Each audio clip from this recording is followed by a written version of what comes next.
Hello. I'm a man in my 40s, a husband and a father who, until recently, lived a perfectly ordinary life. My greatest joy was simple, working hard at my job and coming home to watch my adorable daughter grow. It took me a long time to decide to write this. I kept asking myself if it was right to share such a painful family story with the world. But I found the courage because I believe this unbelievable, almost incredible tale might give many of you a chance to reflect on the true meaning of family. My story begins about this time last year, when a sudden crisis turned my life upside down. In an instant, my peaceful existence shattered and I was plunged into a deep abyss. I was in such shock, so consumed by anger and betrayal, that I couldn't sleep.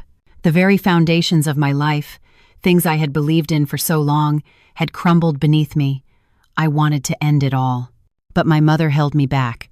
This woman, who had spent her entire life sacrificing for her family, who had never once raised her voice for her own sake, wept uncontrollably and made a single, desperate plea. "Son, just hold on for 3 months. Please, not now." Those 3 months completely changed my life, and this is that story. I met my wife, Sarah, through a mutual friend, and we've been married for over 15 years. It wasn't love at first sight or some kind of movie-like romance, but the more we saw each other, the more I felt a sense of comfort and ease with her. I was especially grateful for the way she'd burst out laughing at my dumbest jokes. "Honey, I don't know why, but everything you say is hilarious to me. You're the best comedian I know." That's what she used to say when we were dating. Looking back, my jokes were nothing special, but she seemed to find them endlessly amusing. We dated happily for a year before getting married, and to anyone looking in, we were the perfect couple. But we had one struggle. We started trying for a baby in our second year of marriage, but it wasn't easy. We began seeing specialists, and after a series of tests, we were told the infertility issues were on her side. Sarah was devastated and blamed herself. "I'm so sorry," she'd whisper. "It's my fault. I just wanted to give you a beautiful baby." "It doesn't matter. Don't even think about it," I'd tell her. "How can I not? Every time I see your mom, I feel like such a failure." "Why would you think that? This is our life. You don't need to worry about what anyone else thinks. I'm truly happy with just the two of us." And I meant it. Of course, a child would have been wonderful, but I never believed my life would be unhappy without one. Years passed. By then, I had more or less given up on the idea of having children. Doctors and friends suggested in vitro fertilization, but I was hesitant. It seemed like it would be too hard on Sarah. Then, like a miracle, she got pregnant. I still remember the day I found out as if it were yesterday. I came home from work to find her standing in the entryway, her face puffy from crying. She was clutching something in her hand. "What's that?" I asked. Instead of answering, she just held out a small photograph, her eyes welling up again. I took it, puzzled, and then my heart stopped. It was an ultrasound picture. I stood there, speechless, just staring at her. She bit her lip and nodded. "Michael, this..." "Yeah," she whispered. "It's real. I'm pregnant. I can't believe it either. I was feeling strange, so I went to the doctor just in case, and they told me." I was frozen for a long moment. Sarah started crying first, and then I joined her. We stood there in the entryway, my work shoes still on, holding each other and weeping for what felt like an eternity. This was the child we had waited for so desperately. A gift that arrived like a dream, just when we had given up hope. I called my mother, barely able to contain my excitement. She was speechless for a while. "Michael, are you serious? Is Sarah really pregnant?" "Yes, Mom, it's true. She just got back from the doctor." "Oh, my goodness. Oh, that wonderful girl. I'm coming over right now. I have to do something. I can't just sit here." "Mom, it's late. Just come tomorrow." "No, I have to come now.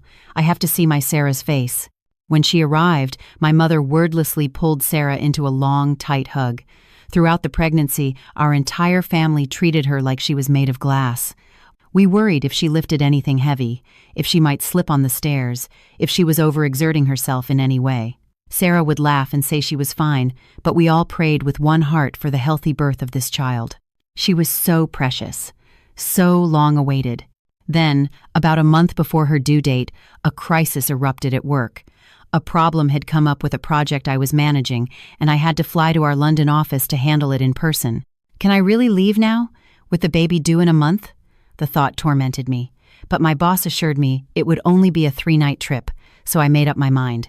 The reality of becoming a father was weighing on me, making me want to work harder, get that promotion, and be the dependable dad my child deserved. Besides, there was still a month to go, and my mom lived nearby. I figured everything would be fine. I broke the news to Sarah, my face full of regret. "Honey, I'm so sorry. I have to go to London for work." "What? So suddenly?" "It'll only be for a few days. The due date is still a month away, so nothing should happen, right?" "Of course not. Don't worry about me and go. Your mom's right here if anything happens, and you'll be back before we know it." She smiled to reassure me, and so I left for London. The night before I was scheduled to fly back, I got an unexpected call from my mother. "Michael, Sarah had the baby." The news was so shocking I shouted into the phone, "What? Mom, what did you just say? She had the baby, but the due date is still a month away." "I know." The contractions started suddenly. It was chaos getting her to the hospital, but thank God it was a smooth delivery. She's recovering now. "Are Sarah and the baby? Are they both okay?" "They're perfect. You have a beautiful baby girl, Michael. So beautiful you won't be able to take your eyes off her." At her words, my heart felt like it was going to burst. I couldn't sleep a wink that night, wishing I could just teleport home. At dawn, I rushed to the airport, caught the first flight back, and drove straight from the airport to the hospital. There, I saw her for the first time. My wife, lying in the hospital bed, and next to her, a tiny sleeping life. I will never forget that overwhelming moment as long as I live. That little girl, born through so much drama, was our daughter, Lily, a name Sarah and I chose together, hoping she would live a life as pure and beautiful as the flower. After Lily was born, I became a different person. I'd head straight home after work, turning down any other plans because I wanted to spend every possible moment with my family. No matter how tired I was the one changing diapers, mixing formula, and handling the middle-of-the-night feedings. The first time she said "Data," the day she took her first steps, every single one of those memories is etched forever in my heart. My coworkers teased me, calling me a girl dad through and through. I didn't deny it. I was hopelessly devoted. I truly believed there was no child more beautiful in the world than my daughter, and I was confident I would do anything for her. 7 years flew by in the blink of an eye. My little Lily was now 7 years old, about to start elementary school. Our life with our sweet, lovely child was a happiness we wouldn't have traded for anything in the world. But then, a thunderbolt struck our family, which I had thought would be happy forever. It was a lazy Saturday afternoon. Lily was proudly showing me a picture she had drawn when she suddenly swayed and collapsed onto the floor. I shot up in alarm and scooped her into my arms. "Lily! Lily!" Her face was pale, her eyes were closed, and she was completely limp. Hearing my panicked voice, Sarah ran into the room, saw Lily, and screamed. "Lily, wake up, sweetie. What's wrong?" We rushed her to the emergency room. After examining her, a doctor approached us. "Are you the child's parents?" My heart pounding, I nodded. "Yes, we are. What's wrong with our Lily? Is she going to be okay?" But the doctor's expression was grim. The moment I saw his face, my heart sank. "She's regained consciousness, but we need to do a full workup. Her anemia is severe, and we found some abnormalities in her blood work." "Abnormalities? What does that mean?" "I can't say for sure right now. We need to run more tests to know exactly what we're dealing with. We need to admit her immediately." Sarah and I just stared at each other, our faces drained of all color. For the next few days, our daughter underwent every test imaginable. It was too much for a 7-year-old to endure. She looked frail and exhausted. "Daddy," she whispered, her voice weak. "I want to go home. Why do I have to keep getting shots?" "Just be brave a little longer, sweetie," I said, my voice thick. "The doctors are just trying to figure out how to make you feel better. This will help you get well faster, so we can go home sooner. You can be brave, right, Lily?" "Really? If I do this, I can go home soon?" I promise. As soon as the tests are done, you can go home." I said those words, but inside, I was terrified. I had no idea what was happening to my child, and the not knowing was agonizing. After several excruciating days, the test results came in. The doctor called my wife and me out of the room. His expression was so dark that I knew, instinctively, he was about to deliver bad news. Lily has leukemia. The moment I heard that word, the world seemed to stop.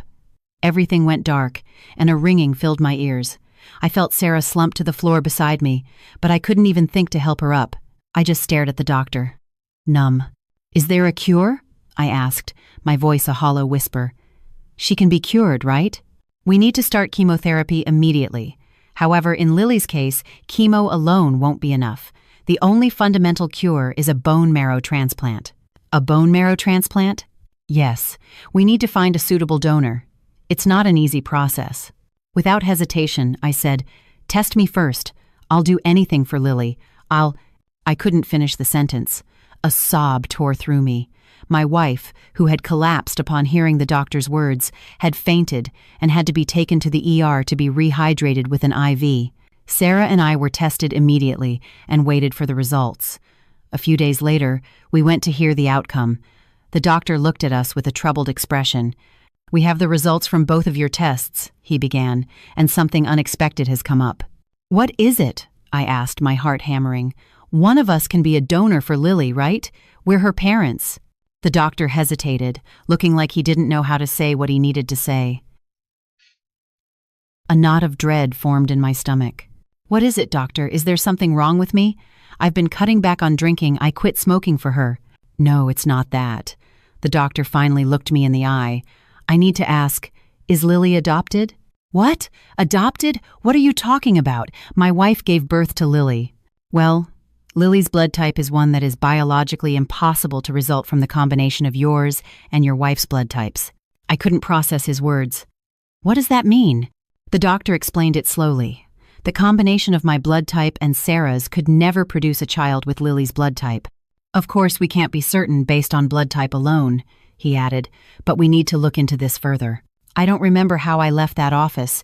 My mind was a complete blank. My feet felt like they were floating above the ground. This can't be happening. The test must be wrong. I kept repeating that thought over and over, but a seed of doubt had been planted, and it was growing into a monstrous tree. I raced home and, in secret, took my toothbrush and Lily's and sent them off for a paternity test. I didn't tell Sarah. I didn't tell my mother. It took a full week for the results to come back. That week was hell. I was already a mess dealing with my daughter's illness, and now this unthinkable situation was pushing me to the brink. I couldn't focus at work. Every time I looked at Lily's face in the hospital, my heart felt like it was being squeezed in a vice. Lily might not be my daughter? What kind of nonsense is that? It can't be true. My turmoil must have shown on my face, because even my little girl seemed to sense something was wrong. "Daddy, what's wrong? Are you sick too?" "Huh? Oh no, sweetie. Daddy's just sad because you're sick. So we need to get you better and go home, okay?" Her innocent words twisted my gut. With a sad look, she suddenly reached out her tiny hand and placed it on my forehead. "Are you sick, Daddy? Does your head hurt?" "Lily will make it better. Lily's hand is a magic hand. Get better soon, Daddy." "Lily, where did you learn that?" "Grandma does it for me when my tummy hurts. She says her hand is a magic hand, and then it feels better." Looking at her, tears welled up in my eyes again. It was already unbearable that my lovely daughter was sick, but to have to doubt my relationship with her in the middle of it all, it was too much to carry. After an eternity, the results arrived. I parked my car in the hospital lot and tore open the envelope. I saw a complex chart, and below it, a single, conclusive sentence. The alleged father is excluded as the biological father of the child. I sat there for a long time, holding that piece of paper. My mind went numb. I couldn't breathe. I finally understood what it meant to have your world fall apart. What is this? Lily isn't my child? How is this possible? The child who had been my entire world for 7 years was not my flesh and blood. It was so absurd, so unbelievable, that I was overcome with a chilling sense of betrayal, the image of Lily's bright face and Sarah's smiling one flashing through my mind. I tried to hold it back, but once the tears started, they were impossible to stop. After a long time, I managed to pull myself together and went up to the hospital room. Lily was asleep in her bed, and Sarah was dozing in the chair beside her, holding her hand. Every instinct screamed at me to shake Sarah awake and demand the truth. But I was so disgusted, so enraged, I couldn't even bear to look at her face. I clenched my jaw and walked back out of the room. Just then, I saw my mother walking down the hall. She was coming to visit. She saw me standing there, frozen, and stopped. "Michael, what is it?" "Did something happen to Lily?" she asked, her eyes wide with fear. I just looked at her and shook my head, then led her to an empty waiting area. With a devastated expression, I handed her the document. "Mom, don't be shocked, but look at this. Lily isn't my child. Sarah cheated on me. How could she do this to me? I can't live with her anymore. I'm going to divorce her." My mother took the paper and stared at it for a long time. Then, she started to sob. I expected that. She had been overjoyed at the news of the pregnancy. I knew she would be just as shocked as I was. But her reaction that followed was something I never could have predicted. I thought she would demand I divorce Sarah immediately. Instead, she took my hand and said something that stunned me. "Michael, you can't get a divorce." "Mom, what did you just say?" "You can't, please." She was crying, clinging to my hand, pleading with me. I couldn't understand. "Mom, are you telling me to keep living with a woman who cheated on me and passed off another man's child as mine? It's been 7 years. 7 years she's been lying to me. How can I not divorce her?" "This one time, son, please, just listen to your mother." She looked up at me, her face streaked with tears. My mother had never asked me for anything difficult. She had always supported me, always trusted my decisions.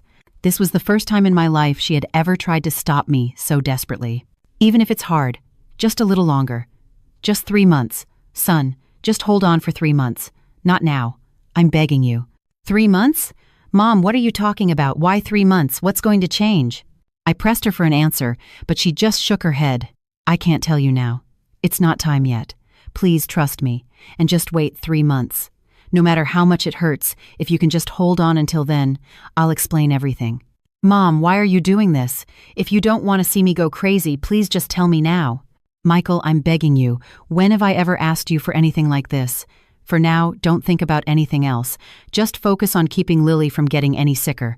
That's all. Please." Her eyes were filled with such desperation. Looking at her, I couldn't keep insisting. I forced myself to nod, but my anger wouldn't subside. That night, I slept alone on a bench in the hospital corridor. I couldn't bring myself to go back into the room and see their faces. I had promised my mother I would wait, but my heart was in agony. And I couldn't stop wondering why.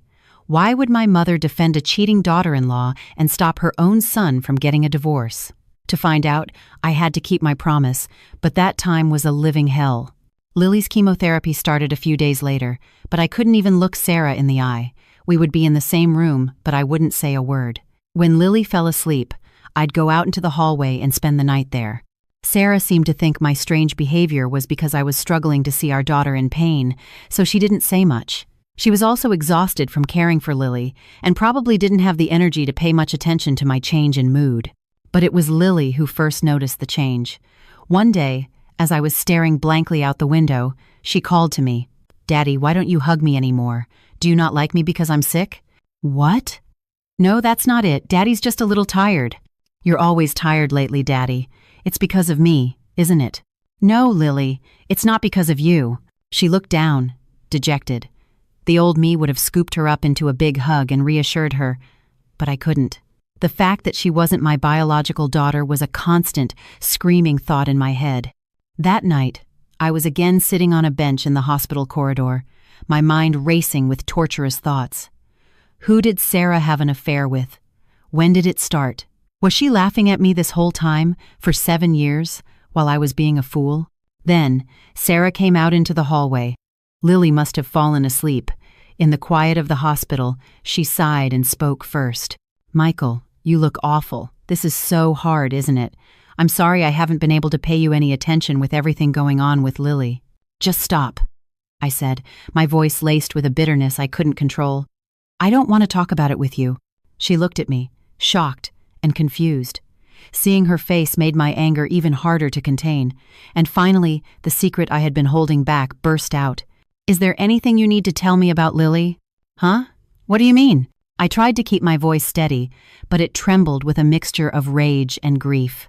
"They say Lily isn't my child. Whose baby did you have and pass off as mine all this time?" Sarah stared at me in disbelief.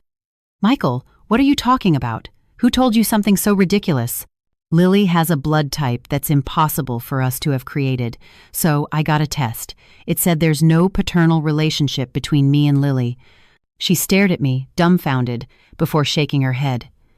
No, something's wrong. That doesn't even make sense. Do tests lie, or do people lie? For 7 years I thought this child, the result of my wife's affair, was my everything. Can you even begin to imagine how betrayed and furious I feel? My voice was rising, but I couldn't stop it. But Sarah's voice rose to match mine, filled with anguish. It's not true. Michael, I swear it isn't. How could you, of all people, suspect me of something like that? So this is why you've been so cold to me and to Lily? Because of this crazy idea? I just thought you were stressed and overwhelmed. She started to cry, insisting she was innocent.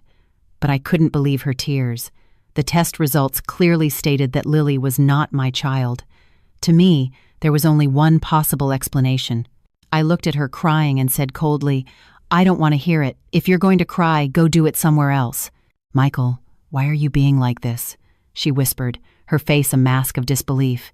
It's not true. Please, just believe me. She kept repeating the same words, but I couldn't listen anymore. I shot up from the bench and walked out of the hospital. The early morning air was cold, but my head was on fire. After that, Sarah kept trying to convince me, but I ignored her completely. The hellish days continued. Even in the hospital room, I couldn't focus on Lily. I would sit by her side, but my mind was a storm. Nurses came and went, doctors did their rounds, and I would just sit there, numb.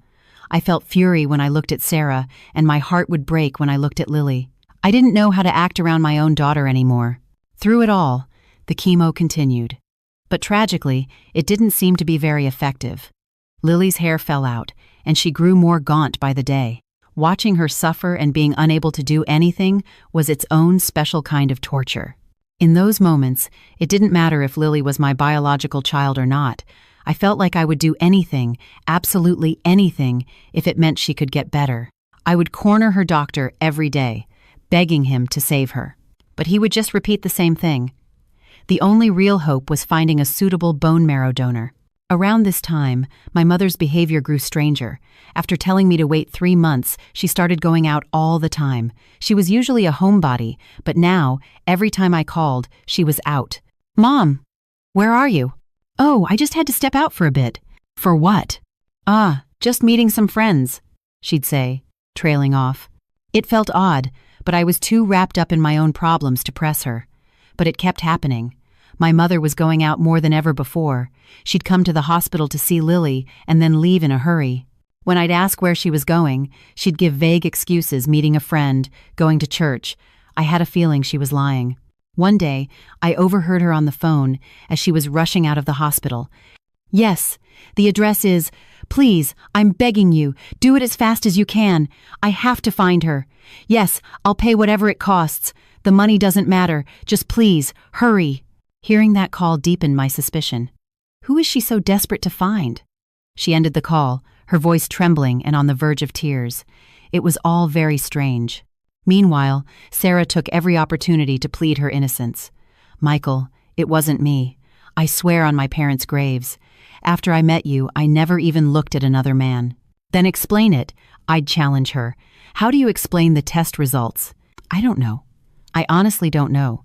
But it's not what you think. I couldn't believe her blanket denials. But sometimes, when I looked into her eyes, filled with such genuine hurt, my resolve would waver.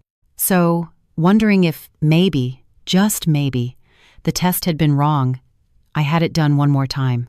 The results were identical. It was a pointless exercise that only deepened my sense of betrayal. As I wrestled with my own torment, Lily's condition worsened. She suffered from the side effects of chemo, vomiting frequently, and barely able to eat. Her face was ashen, her lips pale. "Daddy," she'd whimper, "why am I so weak? It hurts so much." Hearing her words felt like a knife in my chest. "It's okay, sweetie. The medicine is just fighting the bad germs in your body. If you wait just a little longer, it will all be over." "Really? You're not lying, Daddy?" "Of course not. Daddy never lies. Our Lily is going to get better very soon." I said it, but inside, I was filled with dread. If we couldn't find a donor, I couldn't bear to think about what would happen.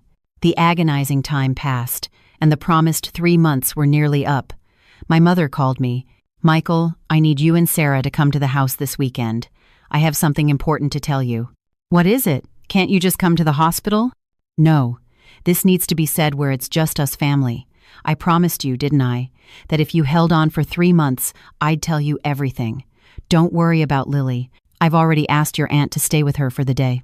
I could hear a strange, solemn determination in her voice. My heart began to pound. Am I finally going to learn the secret she's been hiding? "Okay," I said. "I'll let Sarah know." As I hung up, a wave of anxiety washed over me. What was she going to say? Was this the end of this hellish time, or the beginning of an even greater one? I had no idea then that the story my mother was about to tell would be a truth far more shocking than anything I could have ever imagined. A few days later, on that weekend, Sarah and I drove to my mother's house in complete silence. My mother greeted us with a sigh and told us to sit in the living room. She hesitated, unable to begin, just staring down at a manila envelope in her hands. Finally, she looked up and spoke. "Michael." "Yes, Mom. I need you to listen to everything I'm about to say. Don't interrupt me." I nodded. Her expression was so complex, my heart was racing. "Michael, Sarah never had an affair." Her tone was firm. I looked at her, bewildered. "What, Mom? What are you basing that on? The test results clearly—" "Michael, I told you to listen. Sarah is completely innocent." I was more confused than ever. If Sarah gave birth to Lily, and Lily wasn't my child, wasn't the conclusion obvious? Yet my mother was stating with absolute certainty that the obvious was not the truth. Seeing the suspicion in my eyes, she began to cry, and then she uttered the most staggering words I had ever heard. "The reason you and Lily have no biological connection is not because of an affair. It's because the baby Sarah gave birth to is not Lily." I couldn't comprehend her words. "Mom, what does that mean?" "Sarah gave birth to her. You were there." My voice trembled. I wasn't the only one in shock. Sarah's face was a blank mask. "Mom, what did you just say?" she asked, her voice faint. "I gave birth to Lily. I remember how hard it was. After she was born, you stroked my hair and told me I did a good job." My mother just looked at her, her eyes filled with a deep, indescribable sorrow. "Sarah, I'm so sorry. I'm so sorry. I lied to you. There's something I've hidden for 7 years.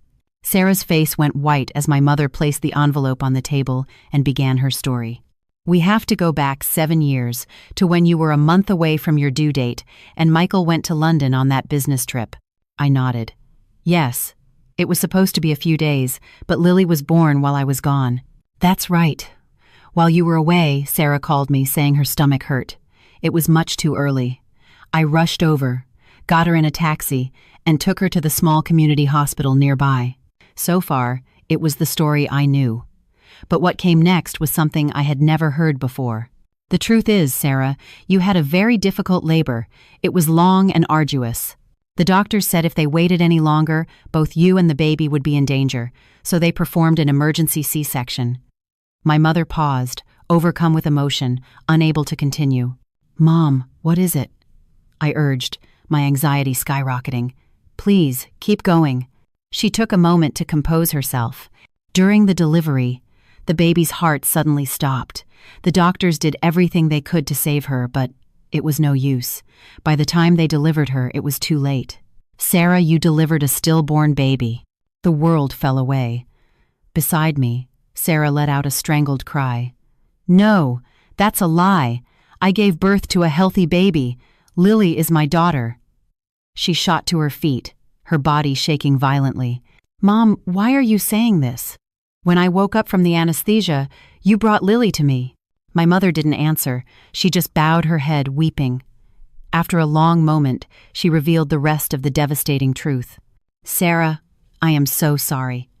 It's true that I brought you a baby when you woke up in the recovery room, but that baby was not the one you delivered. After your surgery, while you were recovering, I was waiting outside when they told me your baby hadn't made it. My world went dark. I just collapsed right there and cried for a long time. Sarah was shaking like a leaf, and I was so pale I couldn't speak. I knew how desperately you two had waited for that child, my mother continued, her voice choked with tears. I saw how you counted the days until you could meet her, and then to be told that she died without ever taking a breath, I was going out of my mind. How was I supposed to tell you? How could I tell you who would wake up asking for your baby that she was gone? I couldn't imagine what that news would do to you. I couldn't say it. And then, I began to understand. But one question remained.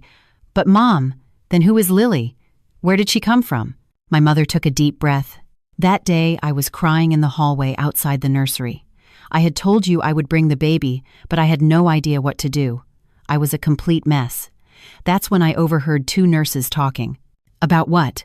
There was a young single mother who had given birth on the same day as you, but right after the baby was born, she abandoned her at the hospital and ran away. My heart was pounding so hard I could barely breathe. Don't tell me. That baby. Yes, my mother whispered. That baby was Lily. The nurses were worrying about what to do, how to send a newborn to a foster home. And in that moment, I had a crazy thought. If I could make that child our child, if I could pretend she was the one you gave birth to, I thought everything would be okay. I was speechless. Sarah covered her mouth, a muffled sob escaping. I know, my mother said. It was an insane idea. But in that moment, all I could think about was you two. I knew you would wake up and ask for your baby, Sarah, and I just couldn't bear to tell you she was gone. So I went to the medical staff, I got on my knees, and I begged them to let us raise that child as our own. And? I asked, my fists clenched. At first, of course, they said no. They were horrified, but I just kept crying and pleading, and I think their hearts softened. That baby was going to end up in the system anyway. And you, Sarah, would be lost in grief. Fortunately, in that small hospital, on that day, only 2 babies were born, yours and Lily. The doctor and the nurses, they quietly looked the other way. They were worried about the baby too. They knew what life would be like for an abandoned child in foster care. I swallowed hard, trying to process the unbelievable story. So you're saying Lily isn't the child Sarah gave birth to, but a baby abandoned by a single mother? My mother wiped her tears with the back of her hand and opened the old envelope, pulling out some papers. These are the documents from that time. I've hidden them for 7 years, and I was planning to take this secret to my grave. I was never going to tell. But then Lily got sick, and I couldn't keep the secret any longer. I looked down at the papers. They were old hospital records, birth certificates. You're telling us now because you didn't want me to misunderstand what happened with Sarah, right?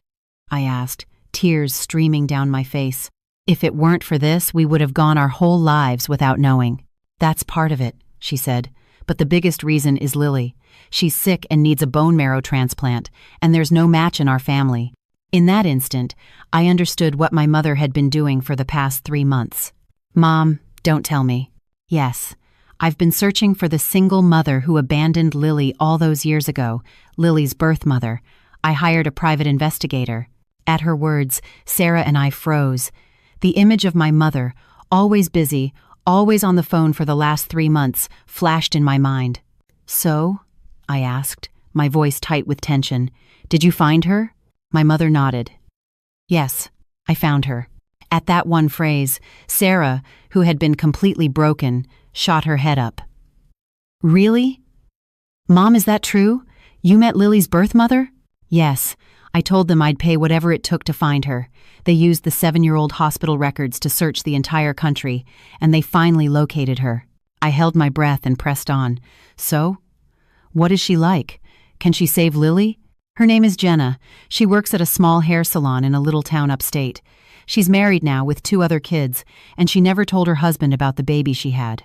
A wave of complex emotions washed over me. The woman who had abandoned her newborn child was now living another life with another family. I felt a surge of anger and at the same time an immense wave of pity for Lily. Sarah asked urgently, Mom, did you meet her? My mother nodded. Yes. I met her last week.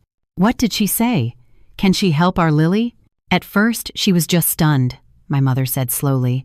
To have someone show up after 7 years and bring up a past she had tried to forget, she wasn't happy.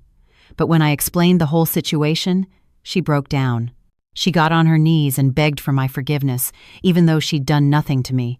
She said she was just a kid back then, so young and terrified. She had no idea how she could possibly raise a child on her own, so she ran. Sarah and I listened in silence. But she told me through her tears that she had never forgotten the baby she gave up, not for a single day. She said she prayed every night that her child was living well somewhere. A few years ago, she even went back to the hospital to try and find her, but the doctor had passed away in an accident and the nurses had all scattered. My mother wiped away another tear. So I told her everything, that the baby had leukemia and needed a bone marrow transplant, and we couldn't find a match. She responded immediately. She said of course she would do it if she was a match. She begged me to let her save the child's life. She got tested, and Sarah and I bit our lips, waiting. Jenna is a match for Lily. She can give her the transplant. The moment I heard those words, my knees went weak and I almost collapsed. Sarah, sobbing, asked again, "Really? She's really a match?" "Yes, it's certain." I couldn't speak for a long time. Too many emotions were flooding me at once, the shock of the 7-year-old secret, and the hope that my child could be saved. Finally, I broke down and cried. Sarah did too. She turned to my mother, her voice thick with tears. "Mom, why? I never once thought Lily wasn't my child, not for a second." My mother walked over to Sarah and knelt before her. "I'm so sorry, Sarah. I should have told you the truth back then. I was just so scared. And the baby you gave birth to, that child?" Sarah couldn't finish the sentence, but my mother knew what she was asking. I arranged a small private funeral for her. I pray for her every year on the day she was born. Sarah continued to weep, and I couldn't stop my own tears. My mother remained on her knees in front of her daughter-in-law. After a long time, Sarah reached down and helped my mother to her feet. "Mom, I understand," she said. "You did it all for me. Even though I never got to say goodbye to the baby I carried, you gave me Lily. Thank you for that." At her words, my mother began to cry again, and the three of us stood there, holding each other, and cried for a long, long time. A few days later, my mother and I went to meet Lily's birth mother. Sarah had to stay with Lily at the hospital, so I went in her place. The salon was on the first floor of a modest building in a small town. When we opened the door, a woman in a simply decorated shop turned to greet us. "Welcome, how can I—" "Oh, ma'am." And there she was, the biological mother of the child I loved more than life itself. She recognized my mother, and then her eyes fell on me. My mother took my hand. "This is my son. He's the one who's been raising Lily." A complex array of emotions flickered across the woman's face. I'm sure my own face reflected the same turmoil. Just a few weeks ago, I never could have imagined my daughter had another mother. But I gathered my courage and spoke first. "Hello, I'm Lily's father." "Hello," she whispered. Did you name her?"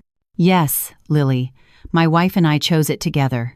"Thank you," she said, her voice breaking. "It's a beautiful name." Then she began to cry. My mother and I waited quietly until she composed herself. "I know you can never forgive what I did 7 years ago," she said, wiping her eyes. "The man I was with left me, and I didn't realize I was pregnant until it was too late. I didn't know what to do, but I found the courage to have the baby alone. But I had no money, no job. I couldn't even pay the hospital bill. So I ran." Her voice was choked with sobs. "But I never forgot her, not for a day.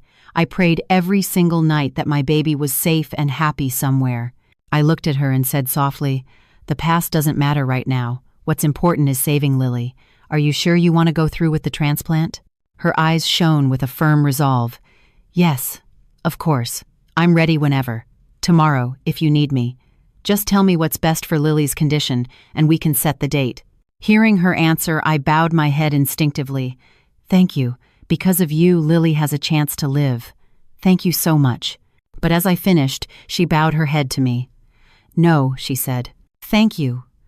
For raising the child I couldn't, with so much love. For giving her the beautiful name, Lily, and for raising her to be a beautiful child. From the bottom of my heart, thank you." And so, Lily's birth mother and I stood there, facing each other, crying. My mother stood beside us, silently wiping her own tears. That day, as I left the salon, I looked up at the sky and thought of my daughter, Lily. We found her. We found the person who can save you, the woman who gave you life. To me, she is the most grateful person in the world. So please, just hold on a little longer. Not long after, the transplant surgery was scheduled. On the day of the operation, Sarah, my mother, and I waited outside the operating room, our hands slick with nervous sweat. After the secret was revealed, I had knelt before Sarah and apologized for everything. She was disappointed that I hadn't trusted her, but she said she would give me another chance. She knew our daughter needed me, and she would make the choice that was best for Lily. I promised her over and over that I would spend the rest of my life making it up to her. We vowed that no matter what trials we faced in the future, we would never doubt each other again. As I stared at the closed doors of the OR, I turned to Sarah. "She's going to be okay, right?" "Of course she is," Sarah said, her voice firm. "She's our daughter. She's strong. She will get through this and be healthy again. Don't you worry." I felt a fresh wave of gratitude for my wife. "Please, God," I prayed, "just let Lily live, and I will spend the rest of my days devoted to these two women." Finally, after an eternity, the doors opened and the surgeon walked out. "The transplant was a success. We'll need to monitor her recovery, but for now her condition is very good." The three of us broke down in tears of joy.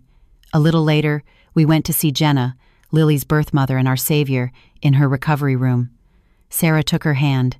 "Jenna," she said, her voice thick with emotion. "They said the surgery went well. Lily's going to be okay. Thank you. Thank you so much."